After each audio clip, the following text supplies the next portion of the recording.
অনেকদিন হয়ে গেল মায়ের হাতের রাজহাঁসের মাংস খাওয়া হয় না। রেস্টুরেন্টে কয়েকবার খেয়েছি ঠিকই, কিন্তু মায়ের হাতের সেই স্বাদটা সবসময় মিস করি। আজ অনেকদিন পর যখন মায়ের হাতের রান্না খাওয়ার সুযোগ হলো, তখন মনে হচ্ছিল এই স্বাদের জন্যই তো এতদিন অপেক্ষা ছিল। আসসালামু আলাইকুম সবাইকে। সকাল সকাল ঘুম থেকে উঠেই মা ভাত বসালেন।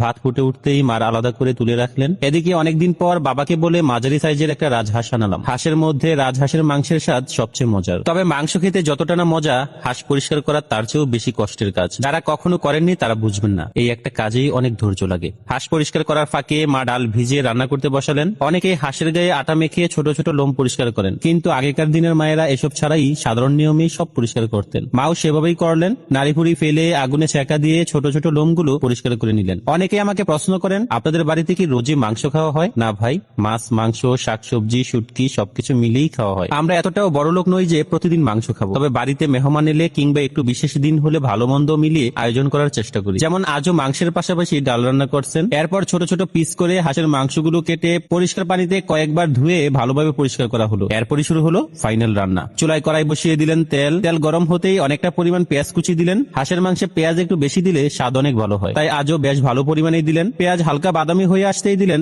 এলাচ, দারুচিনি ও তেজপাতা। গরম মশলাটা অবশ্য সব একসাথে দিবেন, তাই আলাদা করে রেখেছিলেন। এরপর দিলেন হলুদ গুঁড়া আর মরিচের গুঁড়া। নেড়েচেড়ে মিশিয়ে দিলেন রসুন বাটা। আজ রসুনটা একটু পরেই দিলেন। তারপর আদা বাটা আর জিরা বাটা দিলেন। হাঁসের মাংস সিদ্ধ হতে সময় লাগে, তাই আদা বাটা একটু বেশি দিতে হয়। এই ছোট ছোট টিপস গুলো মায়ের কাছ থেকেই শেখা। এরপর সামান্য পানি দিয়ে কষানোর সময় দিলেন লবণ। ঢাকনা চাপা দিয়ে মশলা থেকে তেল বেশি ওঠা পর্যন্ত কষাতে লাগলেন। আজ মা নিজের হাতে ভাঙানো মরিচের গুঁড়া দিয়ে রান্না করছেন। আজকে প্রায় 3 কেজি মাংস হয়েছে, যার সবটুকুই রান্না হবে, কারণ মা সবসময় বিশেষ কিছু রান্না করলে সবাইকে দিয়ে খেতেই ভালোবাসেন। উল্টিয়ে পাল্টে মশলার সাথে মাংস মিশিয়ে ঢাকনা দিয়ে কষাতে লাগলেন। কিছুক্ষণ পর মাংস থেকে পানি ছাড়তে শুরু করলে তখন ঢাকনা খুলে দিলেন এই স্পেশাল গরম মশলা, যেটা মা নিজ হাতে বিভিন্ন মশলা দিয়ে বানিয়েছেন। এরপর নেড়ে ছেড়ে দিলেন ধনিয়া গুঁড়া। হাঁসের মাংস রান্নার জন্য মা আগে থেকে কয়েকটা আস্ত রসুন প্রস্তুত করে রেখেছিলেন। কষানোর শেষ পর্যায়ে দিলেন সেই আস্ত রসুনগুলো। রসুন সহ বেশ কিছুক্ষণ কষানোর পর যখন দেখলেন মাংস সিদ্ধ হয়ে তেল বেশি উঠছে, তখনই দিলেন পরিমাণ মতো ঝোল। হাঁসের মাংস ভুনা ভুনা খেতেই বেশি ভালো লাগে। বিশ্বাস করেন, আমার মায়ের এই রেসিপি দেখে একবার হলো ট্রাই করবেন, আশা করি সবারই ভালো লাগবে। আসলে আমাদের বাড়িতে হাঁসের মাংস একটু ঝাল না হলে খেতে পারে না, আর মশলা ঠিকঠাক দিতে পারলে এর চেয়ে রাজকীয় খাবার আর পাওয়া যায় না। পোলাও, খিচুড়ি, ভাত কিংবা রুটি চাপটি সবকিছুর সাথেই হাঁসের মাংস